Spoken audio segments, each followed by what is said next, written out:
एक नदी के किनारे दो पेड़ थे। उस रास्ते एक छोटी सी चिड़िया गुजरी और पहले पेड़ से पूछी, बारिश का मौसम शुरू होने वाला है, क्या मैं और मेरे बच्चे तुम्हारी टहनी में अपना घोंसला बनाकर शरण ले सकते हैं? लेकिन उस पेड़ ने मना कर दिया। चिड़िया फिर दूसरे पेड़ के पास गई और वही सवाल पूछा। दूसरा पेड़ मान गया। चिड़िया अपने बच्चों के साथ खुशी खुशी दूसरे पेड़ में घोंसला बनाकर रहने लगी। बारिश का मौसम आया और एक दिन इतनी जोर की बारिश हुई कि नदी के पानी का स्तर और तीव्रता बहुत बढ़ गई। इसी दौरान पहला पेड़ जड़ से उखड़कर पानी में बह गया। जब उस चिड़िया ने उस पेड़ को बहते हुए देखा तो कहा, जब मैं तुमसे अपने और अपने बच्चों के शरण के लिए आई तब तुमने मना कर दिया था, तो अब देखो तुम्हारे उसी रूखे बर्ताव की सजा तुम्हें मिल रही है।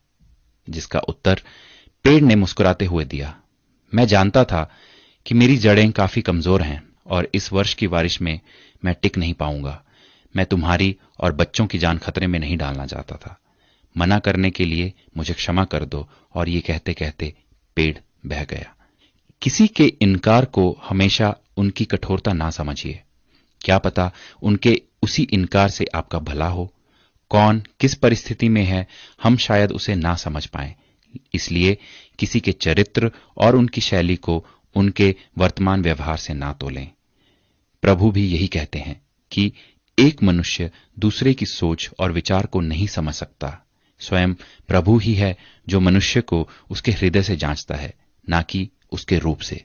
तो आइए दूसरों के बारे में ऊंच नीच से ना सोचकर सबको प्रेम और भाईचारे की नजर से देखने का प्रयास करते हैं।